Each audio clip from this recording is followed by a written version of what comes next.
Starting the journal entry for today.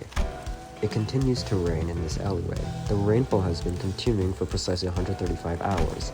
The rain did intermittently subside a few times during that period, but taking into account the humidity levels and the particulars of the nephrological conditions, it can be said that the heavy rainfall has been continuing for the entire 135-hour period. I have recommended that the family spend as much time indoors as possible, as heavy rainfall limits the kind of activities that may be conducted outdoors, but some of them are starting to become restless with cabin fever. The time to collect protection fees is also long past. We were compelled to act. The job itself went rather smoothly, though I must leave it in writing this unideal fact that raindrops soaked our coats, which weighed us down. Nothing was out of the ordinary. We successfully collected our protection fees and received sustenance from certain establishments in return for giving them a discount on the said fee. Some fled from us in fear, and some fearless gangsters dared to start a fight with us. We thrashed them all the same. It is a beneficial thing that we are consistently getting those that seek to challenge us, to test their sturdiness against our bats. We can fill our time reserves with theirs, and grow renown among the gangs of District 20 so that we may rise to the top of the pyramid.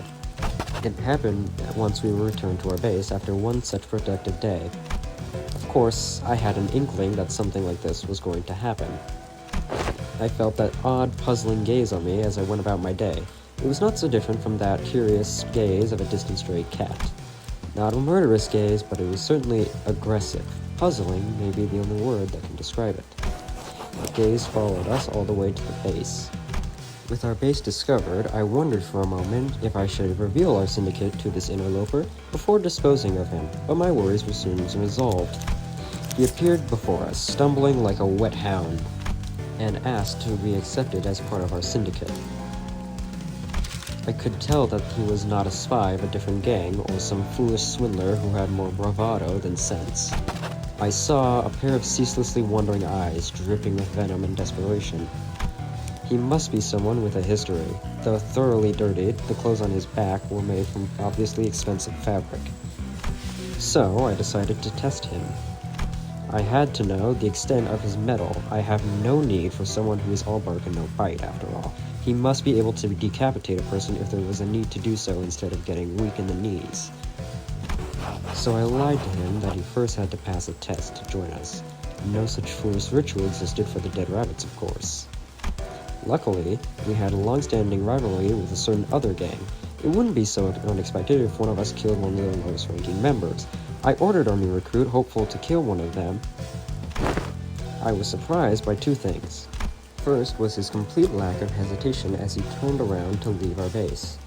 Second was that when he returned shortly after with blood all over his face and fists, he brought back the corpse stuffed into a sack. A promise is a promise, after all.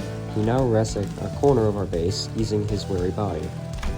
I thought I had spent quite the significant time as a boss of this gang, but this kind of surprise does not come often. Perhaps this won't last. Perhaps I have accepted not a hound, but a wolf into our fold. Tonight, I sleep expecting great things from this Heathcliff.